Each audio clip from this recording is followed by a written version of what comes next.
Hello students, so in the previous video we did half of the lesson.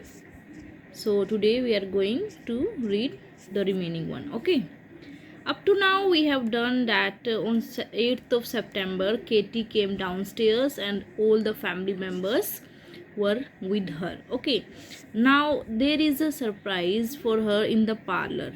Parlor means in the guest room. Okay, so father is saying that dinner is not quite ready yet. You will have some time to rest a little after your walk downstairs. Okay, you have borne it admirably, Katie. Are you very tired? Now papa is asking, क्या तुम बहुत थकी हुई हो तो तुम्हें थोड़ा rest कर लेना चाहिए. We did up to here in the previous video. Okay, after hearing this, what Katie replied, not a bit, कि बिल्कुल भी नहीं, replied Katie चीयरफुली, खुशी के साथ. I could do it alone, I think, कि मैं अकेले सब कर सकती हूँ. सब क्या? कि मैं पार्लर तक जा सकती हूँ, खुद चल सकती हूँ. Oh, the book case door has been mended, यानी बुक केस जहाँ पे बुक रखी जाती है वो डोर मैंड कर दिया गया है, ठीक कर दिया गया है. हाउ नाइस इट लुक्स, कितना सुंदर लग रहा है. Don't wait, oh don't wait, repeated fill. अब फिल क्या कह रहा है? वो पार्लर में जाने के लिए कह रहा है. वो क्या कह रहा है? Don't wait in an agony of impatience, यानी बेसब्र होकर वो कहता है. So they moved on. Papa open the parlour door. Katy took one step into the room then stop. तो भाई गए, वो कहाँ गए? गेस्ट रूम में गए और वहाँ पे केटी ने एक स्टेप रखा और वो रुक गई. The colour flashed over her face, यानी कि जो वहाँ पे उस जो जैसे ही वो रूम के अंदर गई तो उसने क्या देखा, उसको देखकर उसके चेहरे पर एक अलग ही खुशी आ गई थी. She held the door knob to support herself. उसने अपने आप को सपोर्ट करने के लिए किस चीज़ का सहारा लिया? डोर नॉब का, यानी कि डोर के जो हैंडल्स होते हैं उनका. What was it that she saw, ऐसा क्या था जो उसने देख लिया था? Not merely the room itself with its fresh curtains and vases of flowers. सिर्फ रूम ही नहीं, उसके जो कर्टेन्स थे फ्रेश थे, फ्लावर्स थे, न्यू फ्लावर पोट्स थे, वेसेस ऑफ फ्लावर्स थे, वो ही नहीं, nor even the wide beautiful window which had been cut toward the sun or the inviting little couch and table which stood there. ना ही जो beautiful window हैं वो which had been cut toward the sun, sun की तरफ है, invited the little couch, वहाँ पे एक सोफ़ा भी है, टेबल भी है, एविडेंटली फॉर हर, सब कुछ उसके लिए था. No there was something else, यानी कि ये सब नहीं उसने नोट किया. उसके जो चेहरे का कलर क्यों चेंज हो गया था, क्यों खुश थी वो? ना ही तो वो फ्रेश कर्टेन को देख के खुश थी, ना ही वो वैसे ऑफ फ्लावर्स को देख के खुश थी, ना ही ब्यूटीफुल विंडोज़ को देख के खुश थी, वो ना काउच को देखकर, टेबल को देखकर खुश नहीं थी. देयर वॉज समथिंग एल्स, वहाँ और ही कुछ था. The sofa was pulled out and there upon it, यानी कि सोफ़ा बाहर की तरफ था, एंड देयर अपॉन इट, और उस सोफे पर सपोर्टेड बाय पिलोज ले कज़न हेलन. तो क्या था सरप्राइज? कज़न हेलन सरप्राइज था उसके लिए, जो कि पिलो के साथ सोफा पे थी. Her bright eyes were turned towards the door. When she saw Katy she held out her arms. Her bright eyes, यानी कि कज़न हेलन की ब्राइट आईज डोर की तरफ गई जहाँ पे केटी खड़ी हुई थी. When she saw Katy she held out her arms, तो उसने अपनी बाहें फैला ली. तो क्या था पार्लर में? कज़न हेलन थी. तो उसको देखकर केटी बहुत खुश हुई और केटी को देखकर कज़न हेलन बहुत खुश हुई. Questions. So we have some questions here. Why did papa tell Katy to wait for some more time before going downstairs, कि भाई पापा ने केटी को वेट करने के लिए क्यों कहा नीचे जाने से पहले? क्यों कहा था? क्योंकि भाई अभी तो उसने एक सेम लेवल पे चलना शुरू किया था, यानी प्लेन सरफेस पे चल सकती थी वो, लेकिन स्टेयर्स से नीचे उतरना थोड़ा सा डिफ़िकल्ट हो सकता था. तो इसलिए पापा ने कहा था कि भाई तुम अभी स्टेयर्स पे मत जाओ. Who took Katy downstairs, Katy को डाउन स्टेयर्स कौन लेकर गया? पापा टुक केटी डाउन स्टेयर्स. जो पापा थे वो केटी को डाउनस्टेयर्स लेके गए थे. Here you can see in the picture, this is cousin Helen, this is Katie. So it is told in the lesson that on the sofa supported with pillows. Okay, cousin Helen was on the sofa. Let's move ahead.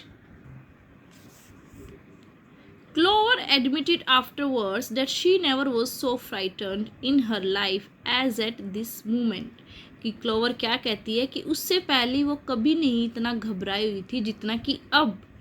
Katie forgetting her weakness let go of papa's arm and absolutely ran toward the sofa. और Katy ने क्या किया, सारी अपनी weakness भूल के, अपनी कमजोरी भूल कर पापा की आर्म से निकल कर, पापा के जो सपोर्ट लिया हुआ था आर्म्स का, बाजू का, वहाँ से निकल कर ran toward the sofa, sofa की तरफ चली गई. Oh cousin Helen, dear dear cousin Helen, she cried. तो केटी ने क्या कहा, oh cousin Helen, dear dear cousin Helen. Then she tumble down by the sofa somehow. और वो किसी भी तरीके से सोफे पर बैठ गई. The two pairs of arms and the two faces met. Two pairs कौन? दो आर्म्स केटी की और दो आर्म्स कज़न हेलन की, ठीक है. एंड द टू फेसेस, दोनों के face met and for a moment or two not a word more was heard from anybody. Means क्या हुआ था, वो एक दूसरे को देखकर बहुत खुश थे, वो कुछ बोल नहीं रहे थे. Not a word but they were very happy, they were watching each other. A perfect hubbub of questions and exclamations begin. अब उसके बाद क्या हुआ, कुछ देर तो वहाँ शांति रही, लेकिन उसके हबब यानी फटाफट से जल्दी क्वेश्चन पूछे जा रहे थे एक दूसरे से. एक्सक्लेमेशन बिगिन, ये हुआ वो हुआ, तो वो सब कुछ डिस्कशन चल रहा था कज़न हेलन और केटी के बीच में. Cousin Helen's going to stay 3 weeks this time, is not that nice, asked Elsie. Elsie क्या कहती है कि इस बार कज़न हेलन 3 week रुकेगी, क्या ये नाइस नहीं है. वाइल क्लोवर एंग्जियसली क्वेश्चन, और क्लोवर क्या कहती है, are you sure that you did not suspect, not one bit, कि भाई तुम्हें जरा भी शक नहीं हुआ कि तुम्हारे लिए क्या सरप्राइज है पार्लर में. Not the least tiny weeny mite, इसका मतलब क्या होता है कि भाई थोड़ा सा भी नहीं. The least tiny weeny mite, word meaning is given in your book also. इसका मतलब है थोड़ा सा भी नहीं.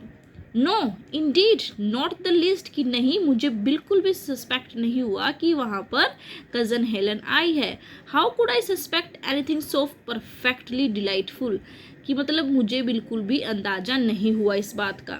And saying this Katy gave cousin Helen a rapturous kiss, यानी कि बिल्कुल जो हम अपने रिलेटिव्स को किस करते हैं प्यार से बच्चों को, ऐसे उसने केटी ने कज़न हेलन को किस किया.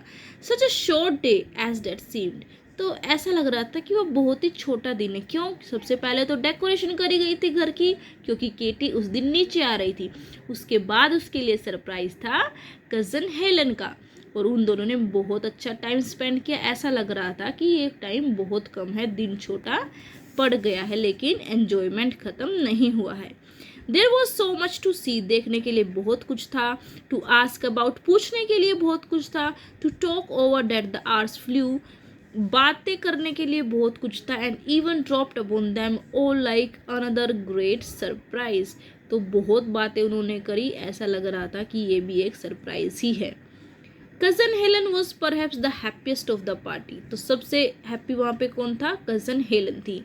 Besides the pleasure of knowing Katy to be almost well again, ये तो उसे पता ही चला था कि केटी ठीक हो गई है. इससे अलग बिसाइड्स क्या होता है, इसके अलावा she had the additional enjoyment of seeing for herself how many changes for the better had taken place during the 4 years among the little cousins she loved so much.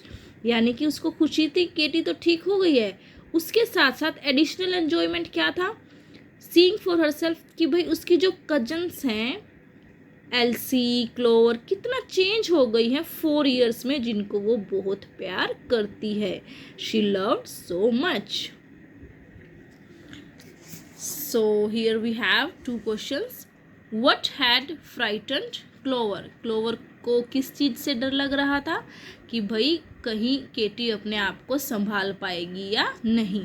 For how long was cousin Helen going to stay with the Carrs, Carrs यानी क्योंकि Carr उनका surname है तो Katy Carrs, Elsie Carrs, Clover Carrs, ठीक है। तो वो कितने दिन उनके साथ रहने वाली थी? She was going to stay with them for 3 weeks. Okay. Now, dear Katie, she said a day or two after her arrival, this visit is a great pleasure to me. तो कज़न हेलन क्या कहती है कि यहाँ पे आना मेरे लिए बहुत ही प्लेजर वाली चीज़ है। It is such a contrast to the last I made, कि मैं पिछली बार आई थी जब मैंने एन्जॉय नहीं किया था। क्यों? When you were so sick and everybody so sad, क्योंकि उस टाइम तुम बीमार थी और घर के सारे फैमिली मेम्बर्स थे जो वो सैड थे इस बात को लेकर। कंट्रास्ट यानी अपोजिट था, लेकिन अब क्या है, तुम ठीक भी हो और अच्छे से, everybody is happy. Do you remember, क्या तुम्हें याद है? कज़न हेलन ऐसा कह दिए। इंडीड आई डू, केटी क्या कहती? यस, मुझे याद है। And how good you were and how you help me, और उसने कहा केटी ने कि तुम कितनी अच्छी थी, तुमने मेरी कितनी मदद करी। आई शैल नेवर फॉरगेट दैट, मैं वो कभी नहीं भूलूंगी। आई एम ग्लैड, मुझे खुशी है। ये कौन कहता है? Cousin Helen. But what I could do was very little, लेकिन जो मैंने तुम्हारे लिए किया वो बहुत कम था। ये बातें सारी हेलन कज़न कह रही है। You have been learning by yourself all this time, कि इस बार तो केटी तुमने खुद सीखा है, खुद करेजियस बनी हो और अपने पैरों पर खड़ी हुई हो। एंड केटी डार्लिंग, ये सारी बातें हेलन कह रही है।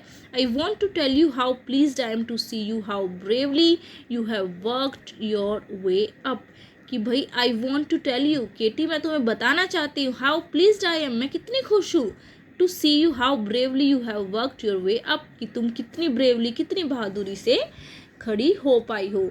आई can perceive it in everything, in papa, in the children, in yourself, कि मैं इन सब सारी चीज़ों को महसूस कर सकती हूँ, देख सकती हूँ, क्योंकि सब खुश हैं, पापा खुश हैं, बच्चे खुश हैं और तुम भी खुश हो। You have won the place of being to everybody the heart of the house, कि भाई तुम इस घर के लिए क्या हो? The heart of the house हो, जिससे सबकी खुशी जुड़ी हुई है। Oh cousin Helen don't, said Katy. अब केटी क्या कहती है कि भाई इतनी भी तारीफ मत करो मेरी। Her eyes feeling with sudden tears, और उसकी आंखों में खुशी के आंसू आ जाते हैं। आई हैवंट बीन ब्रेव, मैं कभी ब्रेव नहीं रही हूँ। You can't think how badly I sometimes have behaved, कि तुम्हें नहीं पता कि मैं कभी कभी कितना बुरा बिहेव करती थी। It's too delightful to have you praise me, कि मुझे बड़ा अच्छा लगा कि तुमने मेरी तारीफ करी। बट यू मस्ट नोट, तुम्हें ऐसे नहीं करनी चाहिए। आई डोंट डिज़र्व यू, मैं डिज़र्व नहीं करती हूँ, मैं इसके काबिल नहीं हूँ।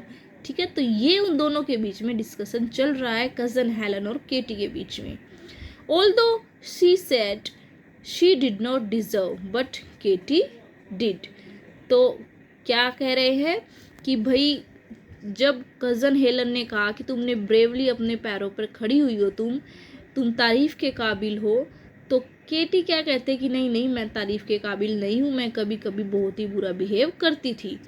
Although she said she did not deserve it, तो उसने कहा कि मैं डिज़र्व नहीं करती हूँ इतनी तारीफ़, मुझे, मैं काबिल नहीं हूँ।